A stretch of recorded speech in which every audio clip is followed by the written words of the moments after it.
Hey guys, it's Katie from Teaching from A to Outschool. And, oh, sorry, covered your face there, bud. And I will be talking to you about how you can make your students. I'm sorry, I can't even focus right now because Yeti is trying to get in on this action. Hello, teachers. Welcome to my online classroom.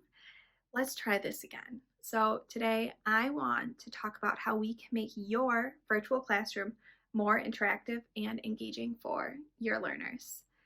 There are thousands of teachers right now going online.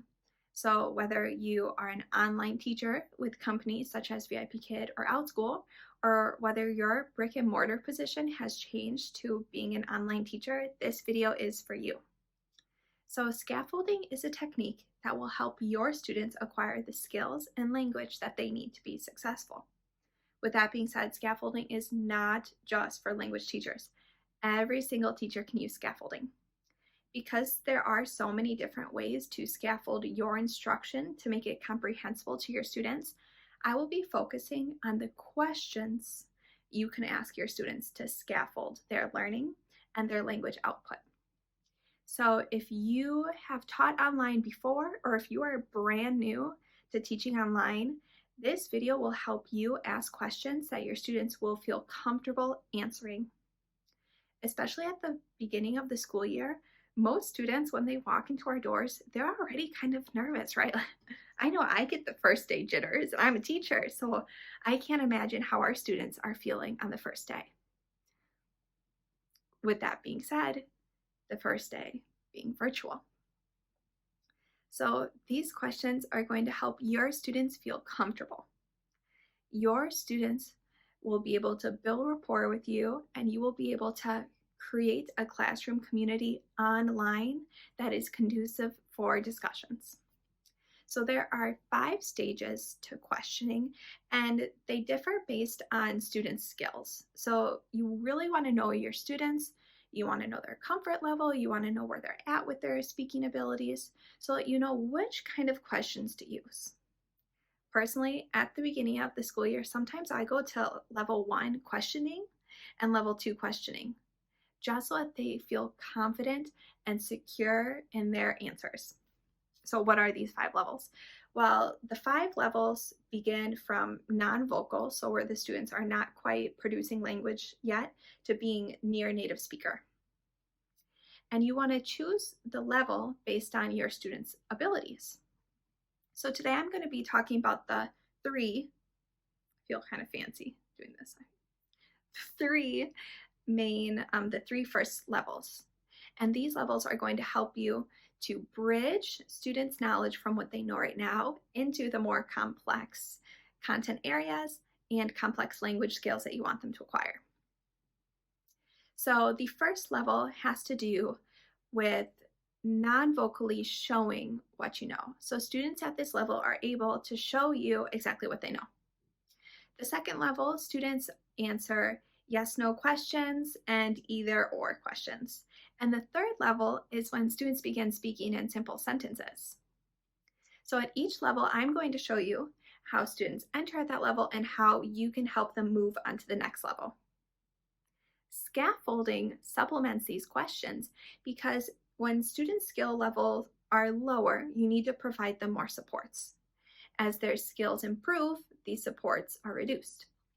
So in a second here, I'm going to show you exactly which language supports you can use in your content area classroom.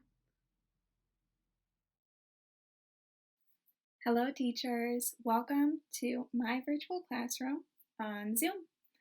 To those of you who are already Outschool teachers, or to those of you who want to be Outschool teachers or are a virtual teacher this year, Zoom is by far my favorite platform to conduct virtual lessons. Zoom is super interactive and gives students a lot of tools that they can use in order to show their success. So as I discussed earlier, there are 3 levels of questioning that I'm going to look at today. The first level of questioning is for those students that are non-vocal at this moment. So in order to check for their understanding, you can use phrases such as, can you show me this? Or what are? Can you circle that here? So right now I am going to share my screen with you all so that we can see my science textbook that I would use to conduct a science lesson. Please note I'm only using this textbook to avoid copyright. If I was actually within my virtual classroom, I would have my textbook like this, or I would be screen sharing my textbook with pictures so that the students could interact with the text. So after you and your students finish reading the page together, you could ask them questions such as, what are one of the 3 things plants need to survive? Can you show me by circling on the page, please? And students actually have access to circling. So for instance, let me show you right here. They hit the annotate button and they can draw. So if they know that one of the things plants need are sunlight, they can circle sunlight. You may be wondering, what about my kinder student? What about my first grade student who hasn't quite mastered these annotation tools? Another great way for them to show you their understanding is by asking them to use their TPR that you taught them. So they could show you that sunlight is something that a plant needs. Plant needs water, plant needs air. These are 2 ways that you can get your show me students to show you exactly what they know. Now that we talked about our level 1 students, let's take a look at our level 2 and 3 students. So level 2 and 3 students are either working on producing yes, no answers or either or answers, and you are trying to bridge them to simple sentences. So for example, if you have your book and you are reading aloud your book to students, have you ever felt the way that Toby is feeling?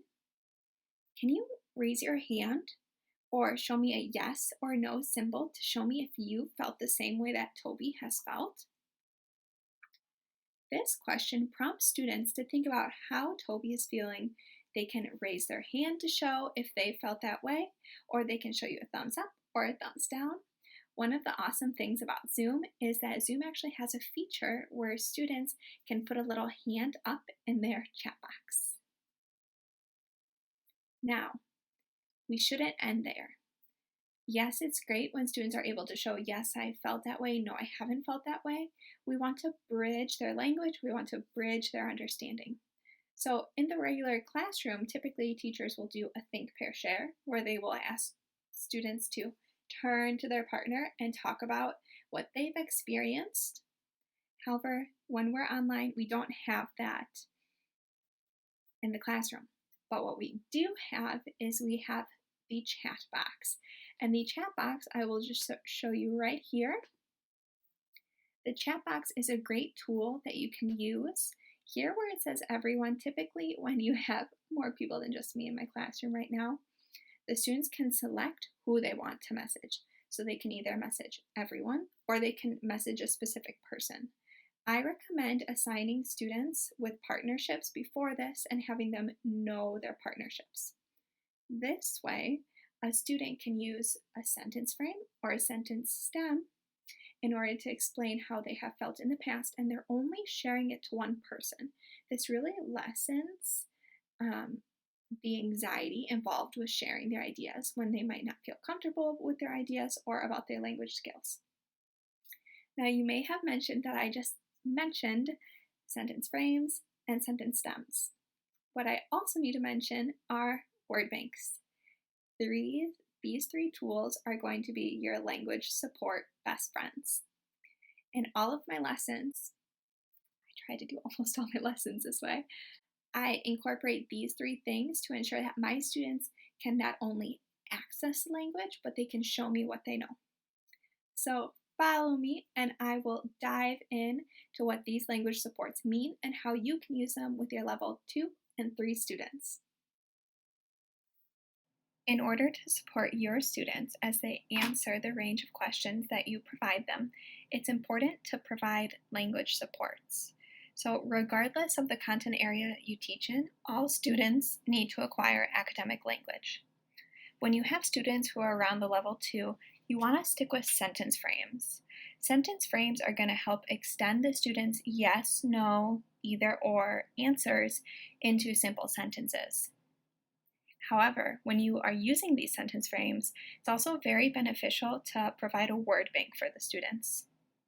Word banks don't just have to include words, as I am showing right here for a math word bank.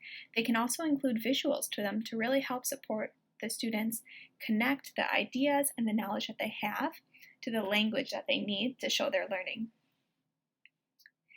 In order to extend your students from a level 2 speaker to a level 3, you want to include sentence stems.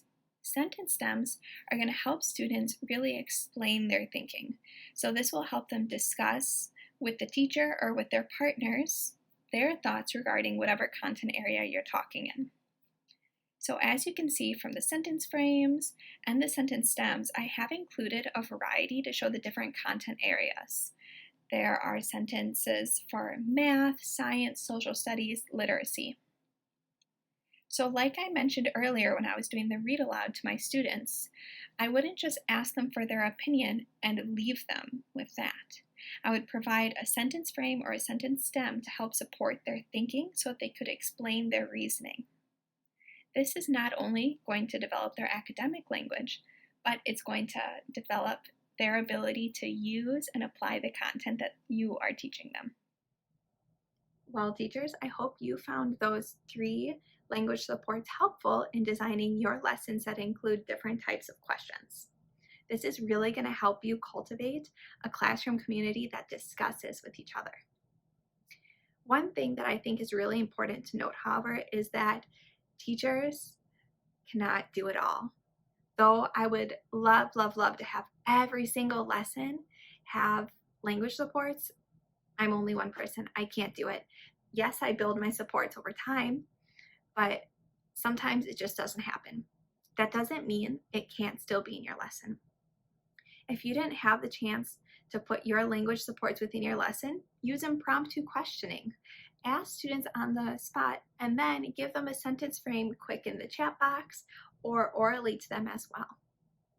I love using the chat box to offer the sentence frames to the students because they can see it visually.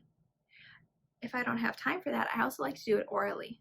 You can say things like, I prefer because, and then when you ask them to produce the language, help guide them along to show them what words you want them to produce. But please offer wait time. You need to decide what types of questions can produce the quick response from your students and which types of questions need more time to process. If it's a question that has various steps to think through or explanations to really dive into, have the students type out their response. Better yet, have them type out their response to a pre-assigned partner. On Zoom, students can click the down arrow to choose who to send their message to, either being the whole chat or an individual person. This will help your students build rapport with their classmates while still being online to increase that interaction. Well, teachers, I hope this video was helpful for you to help your classroom be more interactive and engaged this school year. If you liked the video, please feel free to like it right below and subscribe. And please tell me, what types of scaffold are you using in your virtual classroom? Well, I will see you all soon. Thanks, guys.